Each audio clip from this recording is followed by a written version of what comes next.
Good afternoon, everybody. Today we are going to learn a new lesson. The name of our lesson is the story of the tea. आता हा lesson म्हणजे काय तर चहाची गोष्ट. आता तुम्ही गोष्टी वेगवेगळ्या ऐकतात किंवा वाचतात. आता यामध्ये चहाची गोष्ट म्हणजे काय असा तुम्हाला प्रश्न पडला असेल तर मग विद्यार्थ्यांना आज आपल्याला चहा हे एक पेय आहे.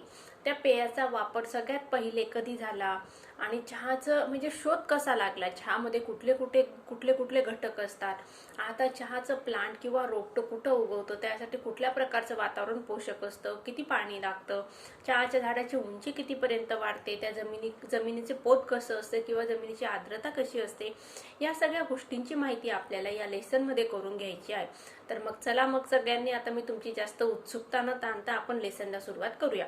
सगळ्यांनी काय करायचं, आपले टेक्स्टबुक ओपन करायचे आहे. पेज नंबर काढा 18. सगळ्यांनी पुस्तक ओपन केले का? 18 पेज नंबर काढा. बघा, the title of our story is the story of the tea. आपल्या स्टोरीमध्येच काय आलेलं आहे, the story of the tea, चहाची गोष्ट. बघूया मग. Let us begin with a question. आपल्याला सांगितलं त्यांनी की आपण प्रश्नाने सुरुवात करूया. आता या ठिकाणी याचा क्वेश्चन टॅग कसा होणार? लेटस्टने वाक्य सुरू झालेलं आहे, त्याचं उत्तर काय होणार? पूर्ण वाक्य जशाल तसं लिहायचं, कॉमा करायचा. Shall we. Can you name the most widely consume beverage in the world after water? आपल्याला प्रश्न विचारलेला आहे. प्रश्न विचारलेला इंट्रोगेटिव्ह सेंटेन्स आहे. काय विचारलेलं आहे? तुम्ही सांगू शकता का मोस्ट वाइडली कन्झ्युम. कन्झ्युम म्हणजे काय? लोकांकडून घेतलं जाणारं किंवा पिलं जाणारं. आता बेवरेज म्हणजे काय? मग पेय. असं कुठलं पेय आहे जगातील, आपल्या देशातील नाही तर संपूर्ण जगातील असं कुठलं पेय आहे की जे लोक पितात आफ्टर द वॉटर, म्हणजे पाण्यानंतर ज्याचा नंबर लागतो, असं कुठलं पेय आहे की ते जगातील लोकांकडून पिलं जात असतं? असा प्रश्न आपल्याला विचारलेला आहे. पुढे बघूया. Perhaps many of you have guess the answer. आता रायटर काय म्हणतो, कदाचित तुमच्यापैकी बऱ्याच जणांनी त्याचा उत्तर काय आहे त्याचा अंदाज बांधला असणार आहे. The most popular beverage in the world is T. The most popular, बघा हे काय आहे? डिग्रीचं वाक्य आहे. कुठल्या डिग्रीचं आहे ते आपण डिग्री चॅप्टर शिकताना बघायचं आहे. परंतु या ठिकाणी पॉप्युलर हे काय? ऍडजेक्टिव्ह आहे. आता हे 2 सिलेबल लेटर असल्यामुळे त्या ठिकाणी पॉप्युलेस्ट, पॉप्युलर असं होत नाही, पॉप्युलेस्ट असं होणार नाहीये. तर हे कुठलं बघा? डिग्रीचं वाक्य, most popular beverage in the world. Most superlative डिग्रीचं वाक्य आहे. आणि सुपरलेटिव्ह डिग्रीचं वाक्य ओळखताना एक महत्वाची खूण किंवा तुम्हाला मी एक सायन्स सांगते. द हे आर्टिकल आलेलं असेल तर ते वाक्य कुठल्या डिग्रीचं असतं? मग सुपरलेटिव्ह डिग्रीचं असतं. मग हे वाक्य आहे सुपरलेटिव्ह डिग्रीचं. The most popular beverage in the world is tea. मग जगामध्ये पिलं जाणारं प्रसिद्ध असं पेय कुठलं आहे? तर मग चहा. The fresh. मग आता चहाच्या क्वालिटीज कुठल्या कुठल्या आहेत? बघा, फ्रेश आहे, ते ताजं तवानं आहे. ॲरोमॅटिक ब्र्यू. ॲरोमॅटिक म्हणजे काय? बघा या ठिकाणी ॲरोमॅटिकचा अर्थ दिलाय having a pleasant smell and fragrance, की ज्याला छान असा वास असतो, सुवास असतो. आता ब्र्यू म्हणजे काय? बघा, मग ब्र्यू म्हणजे drink made by boiling or keeping something in a hot water for some times. म्हणजे गरम पाणी करायचं आणि त्यामध्ये ते पदार्थ टाकायचा, पावडर टाकायची, पत्ती टाकायची आणि ते उकळू द्यायचं आणि त्याच्यानंतर जे पेय तयार होतं त्याला काय म्हणायचं? मग brewing. Brewing brew which people like to begin their day. आणि असं पेय आहे की ज्यापासून ते पिल्यानंतर लोकांना आपल्या दिवसाची सुरुवात करायला आवडत असतं. It has a refreshing astringent flavour. मग आता परत चहाच्या क्वालिटीज सांगितलेल्या आहे. रिफ्रेशिंग म्हणजे काय? फ्रेश. त्याला काय लागलेलं? री लागलेला आहे. मग री काय आहे? प्रेफिक्स आहे का सफिक्स आहे? शब्दाच्या पूर्वी जे लागतं त्याला काय म्हणायचं? प्रेफिक्स. बघा आता या ठिकाणी फ्रेश आहे हा एक शब्द आहे, हा रूट वर्ड आहे, याला काय म्हणायचं? Root word. आणि या रूट वर्डला काय लागलं? री लागलं. मग री काय आहे? प्रेफिक्स. प्रेफिक्स म्हणजे काय? पूर्वी जे लागतं ते. नीट लक्ष द्या. प्रेफिक्स म्हणजे काय? शब्दाच्या पूर्वी जे लागतं त्याला काय म्हणायचं? प्रेफिक्स. Pre to word. आणि सफिक्स म्हणजे काय? मग शब्दाच्या नंतर जे लागतं ते. प्रत्यय म्हणता याला, आफ्टर टू वर्ड. आता बघा, रिफ्रेश आणि याला जर मी लावलं ING,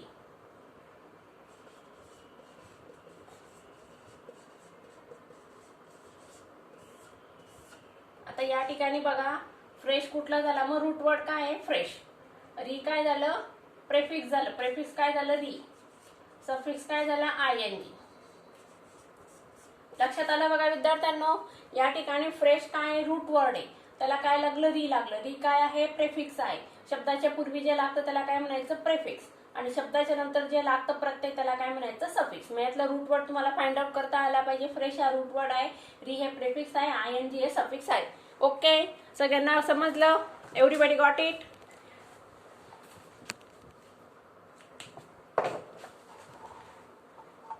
it has refreshing astringent flavour. आता एस्ट्रिजंट म्हणजे काय शार्प म्हणजे तीक्ष्ण. चहा उकळत असताना त्याचा खूप छान असा वास येत असतो. It is actually made by brewing that it is by infusing in boiling water. आता ब्रिविंगचं ब्रिवचा मी तुम्हाला पहिलेच अर्थ सांगितला. आता ब्रिविंग म्हणजे काय मग काय केलं जात असतं बघा. It is actually made by brewing that is by infusing in boiling water. म्हणजे उकळत्या पाण्यामध्ये चहाची पत्ती टाकली जात असते. Leaves and shoots of a plant म्हणजे चहाची पत्ती खोडून त्या ठिकाणी ती पत्ती त्या ठिकाणी टाकली जात असते. नंतर botanical plant whose botanical name is Camellia sinensis. याचं वैज्ञानिक भाषेत किंवा शास्त्रीय नाव काय आहे मग कॅमेलिया सेन्सिस. आता या ठिकाणी बघा कुठला क्लॉज असणार आहे whose shoots of a plant whose botanical name is Camellia sinensis हे ऍडजेक्टिव्ह क्लॉज आहे. The leaves are at first dried. आता चहाची पत्ती कशी बनवली जाते बघा. सुरुवातीला काय केलं जातं पानं खुडली जात असतात, नंतर ती पानं वाळवली जातात, क्युवट केली जातात, त्यांची काळजी घेतली जाते आणि प्रोसेस केल्यानंतर मग आपल्याला बाजारामध्ये हवाबंद डब्यामध्ये पॅकमध्ये पत्ती विकत भेटत असते. आपण ती विकत आणतो आणि बाजारात आणल्यानंतर आपण त्याचा चहा बनवतो. अशा प्रकारे चहा आपल्यापर्यंत पोहोचत असतो. पुढे बघूया. Camellia sinensis is an evergreen plant. आता कॅमेलिया सेन्सिस हे काय आहे एव्हरग्रीन म्हणजे काय कायम सदाहरित असणारं रोपटं आहे. That grows in tropical and subtropical climates. मग कुठं उगवतं बघा हे tropical and subtropical climates. Tropical म्हणजे काय उष्णकटिबंधीय आणि सब ट्रॉपिकल म्हणजे काय मग समशीतोष्ण कटिबंधीय वातावरणात या ठिकाणी या प्लांटचे रोपटे उगवत असतात किंवा त्या ठिकाणी जे पोषक वातावरण आहे ह्या क्लायमेटमध्ये असतं. Tea plants require at least 100 to 125 centimeter of rainfall a year. आता या ठिकाणी बघा T plant require at least 100 to 125 centimetre rainfall a year. याचा क्वेश्चन टॅग कसा होणार रिक्वायर म्हणजे या ठिकाणी रूट वर्ड वर्ब आलेला आहे त्याच्या बेस्ट फॉर्म मध्ये आलेलं आहे म्हणून या ठिकाणी डोंट इट. वाक्य जशाला तसं लिहायचं कुठपर्यंत इयर पर्यंत जर वाक्य असलं जशाला तसं लिहायचं त्यानंतर कॉमा करायचं आहे आणि नंतर काय लिहायचं डोंट इट आणि त्याचं चेंज द वॉइस कसं होणार रिक्वायर. मग अ रेनफॉल बघा rainfall a year 100 to 125 centimetre are required. Plants आहे ना तिच्यामुळे या ठिकाणी आर लागणार आहे required by the tea plant. Okay पुढे बघूया. And prefer acidic soils. आता या ठिकाणी कुठल्या एरियामध्ये किंवा कुठल्या वातावरणात ह्या प्लांट उगवत असतात तर समशीतोष्ण आणि उष्णकटिबंधीय वातावरणामध्ये किंवा प्रदेशामध्ये ट्री प्लांटची जास्त जोमाने वाढ होत असते. आणि पाऊस किती लागत असतो 100 ते 125 सेंटीमीटर पाऊस लागत असतो. त्याचबरोबर माती कशी असते मग ऍसिडिक म्हणजे काय आम्लयुक्त माती या प्लांटसाठी लागत असते. Many of the world's best tea estates are located on hill slopes at elevations of up to 1500 meters. आता काय सांगितलंय बघा many of the world's best tea estates. जगातील बेस्ट म्हणजे काय good better best superlative degree. जगातील ज्या अतिशय उत्तम अशा चहाच्या इस्टेट्स म्हणजे काय प्रॉपर्टी. इस्टेटला आपण प्रॉपर्टी म्हणत असतो म्हणजे अशी जागा की ज्या ठिकाणी चहाचे उत्पन्न घेतलं जात असतं लागवड केली जात असते त्या कुठे आहेत बघा are located on the high hill on hill slopes. Hill म्हणजे काय टेकडीच्या उतारावर. At elevations of up to 1500 आणि त्याची उंची किती असते हिल्सची बघा 1500 मीटर उंचीवर चहाच्या प्लांटची लागवड केली जात असते. It is said that tea plants grow slowly and acquire a rich flavour at the site. आणि काय म्हटलं जात असतं बघा it is said that the tea plants grow slowly. Tree plants कशी वाढत असतात हळूहळू वाढत असतात. Slowly is an adverb. Adverb कसं ओळखायचं, ends with ly. And acquire, आणि त्यांना काय पाहिजे असतं, रिचर, म्हणजे जेवढ्या उंचीवर हे प्लांट लावणार तेवढ्या उंचीवर त्यांना काय येत असतं, जास्त रिच फ्लेवर, म्हणजे चहाच्या पत्तींना छान असा वास येत असतो. आता या ठिकाणी बघा, इट इज सेड दॅट, हा कुठला क्लॉज आहे, ॲट द हाईट इथपर्यंत हा आहे नाऊन क्लॉज आहे. आता नाऊन क्लॉज कसं ओळखायचं बघा, it is sed, what is sed, उत्तर आहे subordinate clause, that tea plants grow slowly, म्हणून हा क्लॉज कुठला आहे, नाऊन क्लॉज आहे. समजलं? बघूया पुढे. When the plants mature, only the top 1 to 2 inches of the plant are picked. आणि ज्यावेळेस प्लांट म्हणजे कुठलं प्लांट, मग चहाचं प्लांट, त्याची पूर्ण वाढ होत असते त्यावेळेस काय केलं जात असतं बघा, द टॉप 1 to 2 inches, म्हणजे सगळ्यात वरती 1 ते 2 इंच जे पानं आलेली असतात ती प्लांट आर पिक. ती पानं पिक म्हणजे काय, खुडली जात असतात. नंतर काय केलं जातं बघा, these birds and lives R called flushes, आणि त्यांना काय म्हटलं जात असतं मग, flushes. A new flush appear on the plant every 7 to 10 days during the peak growing seasons. आणि मग ज्या ट्री प्लांटला किंवा चहाचं जे झाड आहे त्या रोपट्याला परत नवीन पालवी फुटत असते. कधी? 7 ते 10 दिवसानंतर. ज्यावेळेस चहाचं लागवड केली जात असते आणि ते पीक जोमात येत असतं त्या कालावधीमध्ये काय होतं, प्रत्येक 8 ते 10 दिवसांनी, काय म्हटले बघा यांनी, 7 to 10 days, 7 ते 10 दिवसानंतर नवीन पालवी झाडावर येत असते. Left to grow on its own, the tea plant may actually grow into a small tree. Left to grow म्हणजे त्याला सोडून दिलं जातं, चहाची लागवड केल्यानंतर त्या झाडाला वाढू दिलं जात असतं, आणि नंतर मग त्याची हाईट किती होते बघा, T plant may actually grow into a small tree. एक छोटं जे झाड आहे त्या झाडापर्यंत या झाडाच्या प्लांटची वाढ होत असते, झाडाच्या चहाच्या वनस्पतीची वाढ होत असते. लक्षात आलं का बघा, एक छोटं जे झाड आहे, आपण आपल्या आजूबाजूला छोटे छोटे झाडं पण बघत असतो, त्या छोट्या झाडाची जेवढी हाईट असते तेवढं पूर्ण वाढ झालेल्या चहाच्या पत्तीची, वनस्पतीची वाढ झालेली असते. But in all tea gardens the plants are pruned and kept at a height of about 3 feet. परंतु प्रण म्हणजे काय, कटछाट करणे किंवा कापून टाकणे. प्रत्येक चहाच्या गार्डनमध्ये म्हणजे चहाच्या मळ्यामध्ये काय केले जात असतं बघा, आर प्रण, प्रण म्हणजे छाटून टाकले जात असतात. And kept at a height of about 3 feet, आणि किती उंचीवर ठेवलं जात असतं, ते फक्त 3 फूट उंचीवर त्या चहाच्या झाडाची वाढ होऊ दिली जात असते. To enable easy plucking of the leaves, आणि कशासाठी बघा, टू एनेबल म्हणजे काय, शक्य व्हावं. To enable is an infinitive. Easy plucking of the leaves म्हणजे त्या झाडाच्या, ट्रीचं जे प्लांट आहे त्या प्लांटमधून आपल्याला पटकन त्याची पत्ती तोडता यावी एवढ्यासाठी त्याची जास्त उंची वाढू किंवा झाडाची जास्त वाढ होऊ दिली जात नाही. बघूया पुढचा पॅसेज. मग आतापर्यंत आपण काय बघितलं बघा, जास्तीत जास्त लोकांकडून पिलं जाणारं पेय कुठलं आहे, चहा. मग आता चहाचा आपण बॉटनिकल नेम बघितलं, कॅमेलिया सेन्सिस. नंतर हे कुठं वाढतात बघा, कॉन्टिनेंटल, कुठं ट्रॉपिकल अँड सब ट्रॉपिकल क्लायमेट्समध्ये याची वाढ होते. त्याला माती कशी लागत असते, ॲसिडिक सॉइल लागते. रेन किती पाहिजे, 100 to 125 सेंटीमीटर. आणि चहाचं जे झाड आहे ते एका छोट्या झाडाप्रमाणे वाढत असतं, आणि सुरुवातीचे जे 2 पानं असतात तेवढीच पानं खुडली जात असतात. अशा प्रकारे आतापर्यंत आपण चहाबद्दलची माहिती जमा केली. म्हणजे चहाचं प्लांट, ती लागवड कधी, कुठे, कशी केली जाते त्याच्यापर्यंतची माहिती आपण कलेक्ट केली. आता पुढे बघूया. The teas we buy are actually classified according to their leaf size. मार्केटमध्ये आपण जो चहा विकत घेत असतो, चहाची जी पत्ती विकत घेत असतो, आता तिचं क्लासिफिकेशन म्हणजे काय, वर्गवारी केली जात असते. कशाच्या साहाय्याने बघा, according to their leaf size म्हणजे पानांच्या आकारानुसार मार्केटमध्ये मिळणाऱ्या चहाचं वर्गीकरण केलं जात असतं.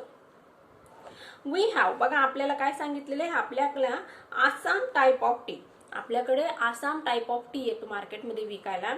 तो कसा असतो बघा, characterise by the largest leaves. म्हणजेच मग आसामचा जो चहा असतो त्याची पत्ती कोणापासून बनवली जात असते, मोठ्या मोठ्या चहाच्या झाडाच्या पानापासून त्याची पत्ती बनवली जाते. दुसरं आहे बघा, चायना टाईप. आता चायनामधून जो चहा येतो त्याचं वैशिष्ट्य काय, मग त्याची पत्ती कशी असते, छोट्या झाडांच्या पानापासून ती पत्ती बनवली जात असते. चहाची पत्ती ही छोटे पानं खोडून बनवली जात असते. Characterised by the smallest leave, छोट्या पानांपासून ती पत्ती बनवली जाते. अँड कंबोर्ड characterised by leaves of intermediate size. आणि कंबोडिया देशामधून येणारा चहा हा दोघांच्या मध्ये असतो, म्हणजे आसाम आणि चायना. आसाममध्ये मोठी मोठी पानं असतात आणि चायनाच्या टी मध्ये काय असतात, छोटी पानं असतात. मग कंबोड टी यामध्ये काय असतं, कॉम्बिनेशन असतं, छोटी आणि मोठी पानं तोडून त्याचं मिक्स कॉम्बिनेशन करून पावडर बनवली जात असते. लक्षात आलं. मग चहाचं वर्गीकरण कसं केलं जात असतं, according to the size of their leaves. पुढे बघूया. We have 3 very distinct and different tree growing regions in India. मग आता भारतामध्ये कुठं कुठं चहाचं उत्पादन होतं ते सांगितलेलं आहे. मग 3 डिस्ट्रिक्ट आहेत, 3 जिल्हे आहेत. आता बघा, इच ऑफ दीज रिजन्स, आणि हा प्रत्येक विभाग काय आहे, is famous for the special type of T it produces. म्हणजे प्रत्येक विभागामध्ये जो चहाचं उत्पादन केलं जात असतो तो अतिशय प्रसिद्ध आहे. कशासाठी, चहाच्या उत्पादनासाठी. Which are unique in taste, म्हणजे प्रत्येक विभागामध्ये जो चहा निर्माण केला जात असतो किंवा उत्पादन घेतलं जात असतं तो प्रत्येक चहा एकमेकांपासून वेगळा आहे. त्याचे वैशिष्ट्य काय सांगितलेत बघा. युनिक इन टेस्ट म्हणजे त्याची चव अतिशय सुंदर अद्वितीय असते. अरोमा म्हणजे काय, फ्लेवर असतो. स्ट्रेंथ म्हणजे काय, ताकद. फिजिकली चहाला ताकद नसते पण कडकपणा. ज्यावेळेस आपण चहाची पत्ती किती टाकतो, चहा करताना एक पत्ती जर 1 चमच्यावर पत्ती टाकत असेल तर याचा अर्थ काय आहे, तो चहा कसा आहे, स्ट्रॉंग आहे. फ्लेवर म्हणजे चव. The 3 regions are. मग आता भारतातील कुठल्या 3 राज्यांमध्ये चहाचं उत्पादन घेतलं जात असं ते बघूया. राज्य नाही, सॉरी, डिस्ट्रिक्ट म्हणजे जिल्ह्यांमध्ये चहाचं उत्पादन घेतलं जातं ते बघूया. पहिला आहे दार्जिलिंग जिल्हा. आता त्याचं स्थान दिलंय बघा, भौगोलिक स्थान दिलेलं आहे. तुम्हाला प्रश्न आहे, भौगोलिक जिओग्राफिकल सेक्टर्सची नावं सांगा. मग या ठिकाणी तुम्हाला लिहिता आलं पाहिजे. Darjeeling in north eastern India. Assam, दुसरा डिस्ट्रिक्ट कुठला आहे बघा, आसाम. इन फार नॉर्थ ईस्ट इंडिया, लोकेशन याचं सांगितलेलं आहे. तिसरं आहे निलगिरी इन साऊथ इंडिया. अशा प्रकारे 3 डिस्ट्रिक्ट कुठले सांगितले आहेत, मग आसाम, दार्जिलिंग आणि निलगिरीज या ठिकाणी चहाचं उत्पादन केलं जात असतं. या 3 जिल्ह्यांमध्ये चहाचं उत्पादन केलं जात असतं. बघूया पुढे. Most people agree that tea is a refreshing drink. आता खूप लोकांचा विश्वास आहे. कुठल्या गोष्टीवर विश्वास आहे बघा, चहा हे काय आहे, रिफ्रेशिंग म्हणजे लोकांना ताजंतवानं करणारं पेय आहे. It contains no carbohydrates. मग आता याच्यामध्ये कुठले कुठले घटक नसतात. आता आपण बघा, बहुतेक सारे लोक कसे आहेत, त्यांच्या हेल्थ बद्दल कॉन्शियस असतात. खाताना लोक विचार करून खातात. म्हणजे समजा बटाटे खाल्ले त्यापासून कुठलं घटक मिळणार, भात खाल्ला तर कुठले घटक मिळणार, आणि त्यांचं डाएट प्लॅन फिक्स असतं. या गोष्टी खाल्ल्याने आपली चरबी वाढत असते, त्या गोष्टी ते लोक टाळत असतात. मग चहामध्ये अशा कुठल्याही गोष्टी नसतात असं सांगण्यात आलेलं आहे. It contains no carbohydrates. मग आता चहामध्ये कुठल्याही प्रकारचे कार्बोहायड्रेट्स नसतात, फॅट्स नसतात आणि प्रोटीन सुद्धा नसतात. What gives tea is a special and distinctive flavor is theanine as well as caffeine. मग आता चहाला कशा कुठल्या गोष्टी आहेत किंवा कुठले घटक आहेत त्यामुळे चहाला इतकं छान असा रंग येत असतो, वास येत असतो. तर 2 घटक आहेत बघा, थेनाइन अँड कॅफेन. आता या 2 गोष्टींमुळे काय होतं, चहा एक अतिशय सुंदर असं पेय बनत असतं. Which give the drink it stimulating quality. तिच्यामुळे चहा स्टिम्युलेटिंग म्हणजे काय, आपल्याला ताजंतवानं फ्रेश करण्याचं काम करत असतं. अशा प्रकारे विद्यार्थ्यांनो आज आपण काय केलेलं आहे, गोष्ट सुरू केलेली आहे. गोष्टीचं नाव काय आहे, the story of the T. यामध्ये आपण चहा हे सगळ्यात जास्त पिलं जाणारं पेय आहे. त्यानंतर त्याचं उत्पादन कुठल्या ठिकाणी घेतलं जात असतं, त्या ठिकाणी किती पाणी लागतं, कुठल्या प्रकारची माती लागते हे आपण सुरुवातीला बघितलं. त्यानंतर मार्केटमध्ये येणारा चहा त्याचं क्लासिफिकेशन बघितलं according to the leaf size. त्यानंतर आपण बघितलं की भारतामध्ये कुठल्या डिस्ट्रिक्टमध्ये चहाचं उत्पादन केलं जातं ते पण आपण बघितलं.